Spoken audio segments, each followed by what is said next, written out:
யோசுவாவின் புஸ்தகம் 17ஆம் அதிகாரம். மனாசே கோத்திரத்திற்கும் பங்கு கிடைத்தது.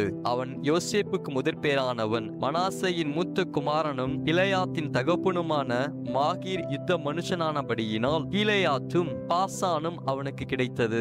அபியேசரின் புத்திரரும் ஏலேக்கின் புத்திரரும் அஸ்ரியேலின் புத்திரரும் சேகேமின் புத்திரரும் எப்பேரின் புத்திரரும் செமிதாவின் புத்திரருமான மனாசேயினுடைய மற்ற குமாரரின் புத்திரராகிய அபியேசரின் வம்சங்களுக்கு தக்க சுதந்திரம் கொடுக்கப்பட்டது. தங்கள் வம்சங்களுக்குள்ளே அவர்களே யோசேப்புடைய குமாரனாகிய மனாசேயின் ஆண் பிள்ளைகளாய் இருந்தார்கள். மனாசேயின் குமாரனாகிய மாகீருக்கு பிறந்த கிலேயாத்தின் குமாரனாகிய எப்பேரின் மகன் செலோப்பியாத்துக்கு குமாரத்திகள் தவிர குமாரர் இல்லை.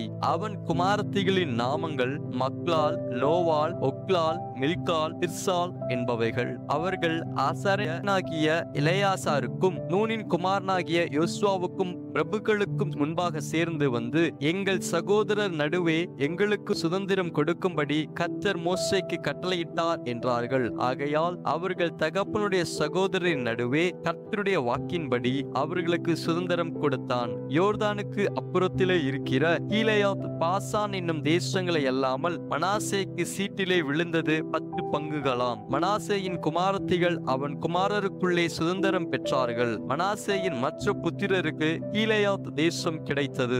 மனாசேயின் எல்லை ஆசேர் தொடங்கி சீகேமின் முன் இருக்கிற மிக்மேத்தாவுக்கும் அங்கே இருந்து வலது புறமாய் என் தப்புவாவின் குடிகளிடத்திற்கும் போகிறது. தப்புவாவின் நிலம் மனாசேக்கு கிடைத்தது. மனாசேயின் எல்லையோடு இருக்கிற தப்புவாவோ எப்பிராயிம் புத்திரரின் வசமாயிற்று. அப்புறம் அந்த எல்லை கானா என்னும் ஆற்றுக்கு போய் ஆற்றுக்கு தெற்காக இறங்குகிறது. மனாசேயினுடைய பட்டணங்களின் நடுவே இருக்கிற அவ்விடத்து பட்டணங்கள் எப்பிராயிம் உடையவைகள். மனாசேயின் எல்லை ஆற்றுக்கு வடக்கே இருந்து சமுத்திரத்துக்கு போய் முடியும். தென்னாடு எப்பிராயிம் உடையது, வடநாடு மனாசேயினுடையது.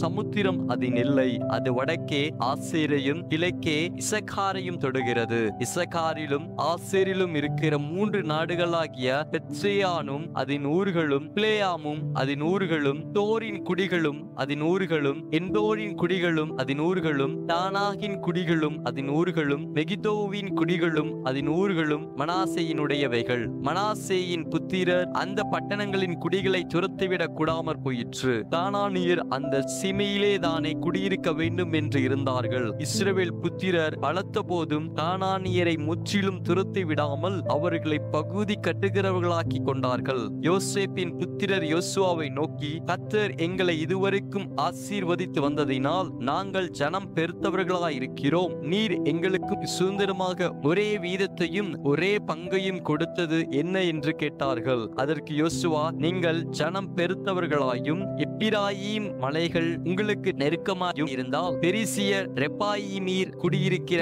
காட்டு தேசத்துக்கு போய் உங்களுக்கு இடம் உண்டாக்கிக் கொள்ளுங்கள் என்றான். அதற்கு யோசேப்பின் புத்திரர், மலைகள் எங்களுக்கு போதாது. பள்ளத்தாக்கு நாட்டில் இருக்கிற பெத்சேயானிலும் அதன் ஊர்களிலும் இஸ்ரேல் பள்ளத்தாக்கிலும் குடியிருக்கிற எல்லா கானானியரிடத்திலும் இருப்பு ரதங்கள் உண்டு என்றார்கள். யோசுவா யோசேப்பு வம்சத்தாராகிய எப்பிராயிமியரையும் மனாசேயரையும் நோக்கி, நீங்கள் ஜனம் பெருத்தவர்கள், உங்களுக்கு மகா பராக்கிரமும் உண்டு.